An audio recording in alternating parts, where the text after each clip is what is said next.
Olá, vamos fazer um vídeo de um conteúdo do nosso itinerário formativo, que é a poesia marginal. Poesia marginal foi um movimento artístico, principalmente de índole literária, que caracterizou a cultura brasileira na década de 1970.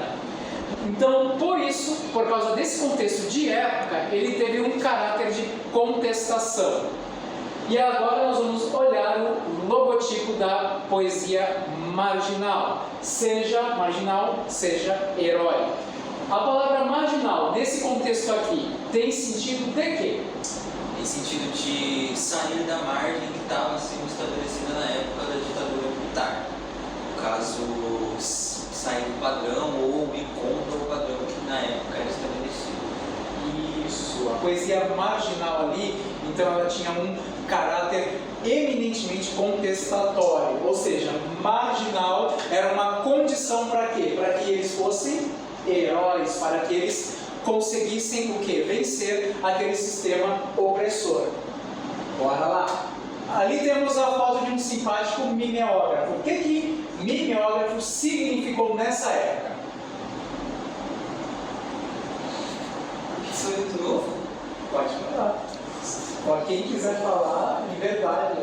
Nessa época, os poemas marginais também eram conhecidos como os poemas biografados, né? E porque na época o jornalismo, o jornal em si era muito rígido, né? E não podia sair nada que ia contra aquilo que eles estavam passando. Então, eles faziam cópias, usavam o mimeógrafo, faziam várias cópias e saíam distribuindo para a sociedade na ideia de que isso ia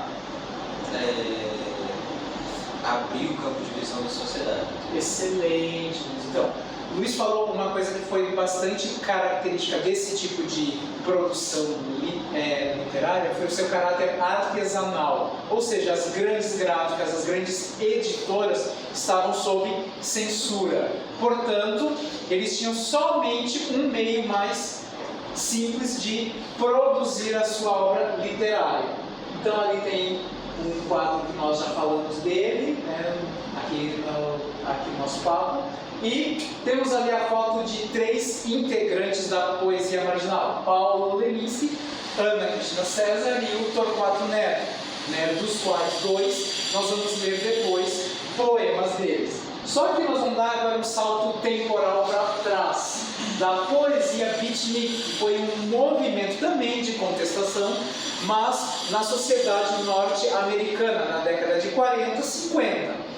Por quê? Nessa época estava se acirrando um conflito ideológico, um conflito de ideias entre quem? O que estava acontecendo principalmente a partir da década de 50? Guerra Fria. Então, os Estados Unidos, além do seu poderio bélico, ele tinha que conquistar o mundo como?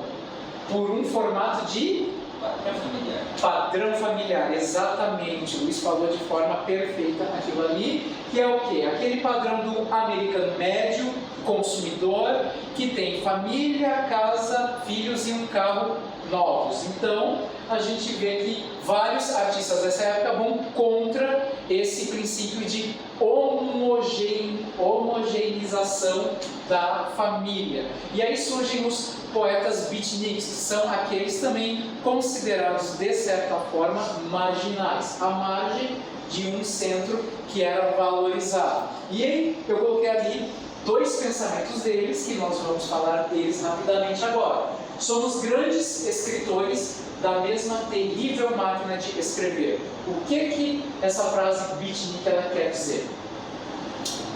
Traz a ideia de que você é apenas um número, só uma pessoa que está sendo moldada pela sociedade. Perfeito! Luiz falou de uma coisa que eu tinha falado, que é a homogeneização da sociedade. As pessoas, elas fazem sempre as mesmas coisas, elas agem como uma máquina padrão, como todas iguais.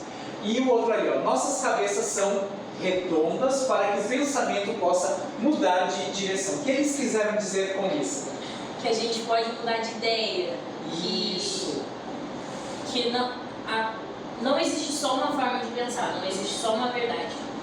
Exatamente, ela falou muito bem também esse aspecto.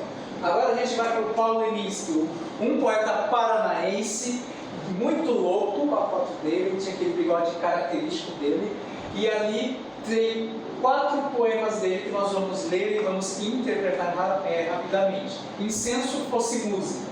Isso de querer ser exatamente aquilo que a gente é, ainda vai nos levar além. O que ele quis dizer com esse poema?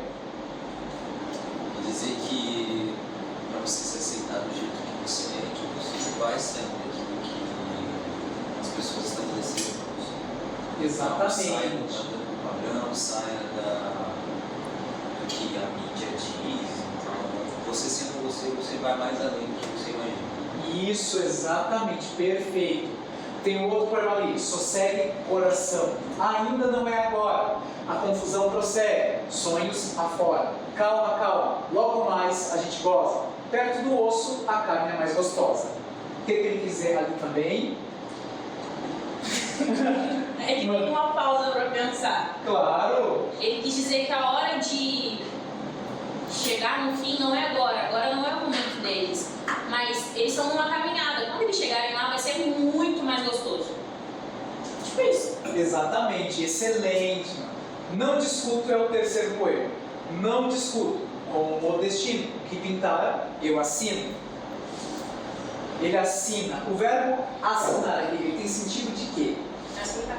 Aceitar. Não é aquele sentido padrão, né, de colocar a sua assinatura em algo, mas sim de ele, o que vier, eu estou aceitando. Estou aceitando, estou Isso vivendo. aí, estou vivendo, perfeito.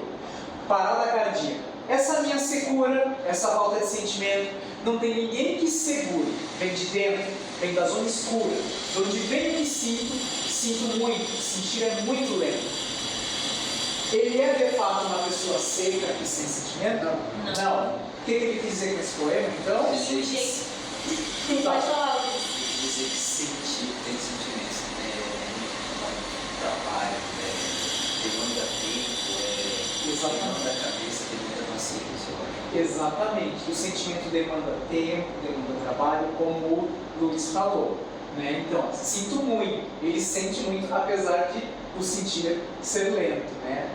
Agora vamos para Torquato Neto, que foi o poeta que o grupo do Luiz escolheu. Ali a gente também tem uma palavra que pode ser lida de 2 formas. Qual é o nome daquela situação em que uma palavra pode ser lida de 2 formas possíveis? Se chama ambiguidade. Isso, ambiguidade. Perfeito. Ali a gente pode ler pelo verbo cogitar ou pelo cogito latino, que é pensar. Que tem aquela frase famosa de um filósofo francês, René Descartes, que é cogito ergo sum, que significa penso, Logo existe. logo existo. Isso. Eu sou como eu sou, pronome, pessoal e intransferível, do homem que iniciei na medida do impossível. Por que ele colocou impossível ali? Ele vivia numa Censura, Iago falou muito bem. Numa época de censura, ele não poderia pôr na medida do possível, porque ele estava indo além, ele estava indo contra um sistema opressor. Eu sou como eu sou agora, sem grandes segredos dantes, sem novos secretos dentes nesta hora. Aqui ele faz uma mera brincadeira de palavra, né? Só para ficar bonitinho, sonoro, coisa e tal. Eu sou como eu sou, presente, desferrolhado, indecente, feito um pedaço de mim. Indecente, essa palavra vai chocar quem? Padrão. A tradicional família, isso. Eu sou como eu sou, vidente e vivo tranquilamente todas as horas do fim. Por que ele quis dizer todas as horas do fim? Ele aproveita a vida Do jeito que quer, porque ele estava em um ambiente que ele poderia ser o quê? Morto. Exatamente. Morto. Perfeito. E o Torquato ali no final, nesse último poema dele, ele faz uma comunicação com um poema clássico mais antigo, de algumas décadas antes. Qual é o nome desse processo entre 2 textos que se comunicam entre si? Não, intertextualidade. Intertextualidade, perfeitamente. Quando eu nasci, um anjo louco, muito louco, veio ler a minha mão. Não era um anjo barroco, era um anjo muito louco, torto, com asas de avião. Então aqui ele faz a contraposição entre dois tipos de anjo. O anjo barroco, ele é o quê? Aquele anjo que nós vemos onde? Naquelas esculturas tradicionais das igrejas. Aquele anjinho bonitinho, fofinho, aquele negocinho. E aqui é o anjo que fala com ele é como? Todo erradão. Todo erradão. Ele é o quê? Símbolo do quê? Daquele movimento que vai contra aquela cultura padronizada, conservadora. É o movimento hippie que ele integra a contra-cultura. Exatamente. Eis que esse anjo me disse, apertando a minha mão, com um sorriso entre dentes, vai bicho, desafinar o coro dos contentes. Vai bicho, desafinar o coro dos contentes. Let's play that.